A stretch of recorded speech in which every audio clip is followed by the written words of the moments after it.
हॉटेलमध्ये पाणी घेण्यासाठी गेलेल्या तरुणास धक्का लागल्याच्या कारणावरून 3 जणांनी लाथाबुक्क्याने व लाकडी ठोकळ्याने केलेल्या बेदम मारहाणीत सदर तरुण गंभीर जखमी झाला आहे। जामखेड तालुक्यातील नानज येथे घडलेली ही घटना सीसीटीव्ही कॅमेऱ्यात कैद झाली आहे। या प्रकरणी जामखेड पोलीस स्टेशनला 3 आरोपींविरुद्ध गुन्हा दाखल करण्यात आला असला तरी योग्य कलम लावून तातडीने आरोपींना अटक करण्याची मागणी जखमीच्या नातेवाईकांनी निवेदनाद्वारे केली आहे।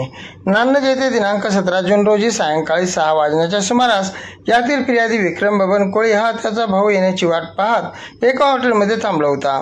दरम्यान तो हॉटेलमध्ये पाणी घेण्यासाठी गेला असता तेथे बसलेला सोमनाथ भरत मोळकर याची लाथ विक्रम कोळी यास लागली। त्यावेळी कोळी याने त्यास विचारणा केली असता तो शिवीगाळ करून म्हणाला की तू लई माजला का, तुला दाखवतो।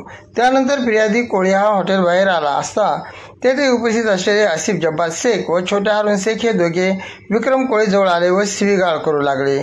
तू सोमनाथ मोळकर सोबत वाद का घालतो असे म्हणत त्यांनी त्यास लाथाबुक्क्याने मारहाण करण्यास सुरुवात केली। यातील हारून शेख याने तेथे असलेला मटण तोडण्याचा लाकडी ठोकळा उचलून विक्रम कोळी याच्या डोक्यात घालून त्यास गंभीर जखमी केले। सोमनाथ मोळकर याने पाठीवर लाथ मारत व तोंडावरही मारहाण केली। त्यावेळी फिर्यादीचा भाऊ रमेश कोळी हा भांडण सोडवण्यासाठी मध्ये आला असता त्या सोमनाथ मोळकर याने लाथाबुक्क्याने मारहाण केली व आसिफ शेख व छोट्या शेख यांनी त्यास शिवीगाळ केली।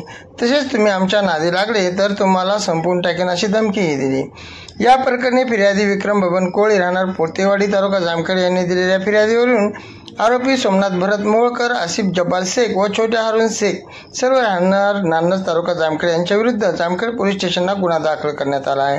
या घटनेचा पुढील तपास पोलीस निरीक्षक दशरथ चौधरी यांच्या मार्गदर्शनाखाली हवालदार SD लोखंडे हे करत आहेत। मी महेश रमेश कोळी राहणार पोतेवाडी।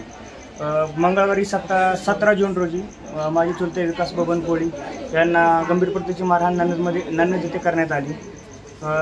त्याच्यानंतर आम्ही त्यांना हॉस्पिटल श्री समर्थ हॉस्पिटल जामखेड येथे दाखल केले आणि आज FIR दाखल झालेली आहे पोलीस स्टेशनमध्ये। तर आजपर्यंत पोलिसांनी आरोपींना अटक केलेली नाही, तर पोलिसांनी त्यांना अटक करावी ही विनंती आणि इथून पुढे असे गुन्हे घडू नयेत याच्यावरती पोलिसांनी लक्ष द्यावे।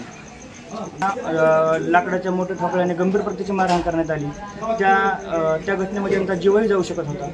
त्यानुसार पोलिसांनी कलम लावून योग्य ते कलम लावून कारवाई करावी ही पोलिसांना विनंती करू आम्ही।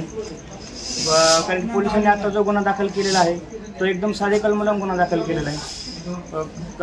जखमा गंभीर स्वरूपाची असताना त्यांनी साधे कलम लावले, तर त्याच्यानुसार त्यांनी त्या कलमांमध्ये फेरबदल करून जखमा बघून योग्य गुन्हा नोंद करावा ही विनंती।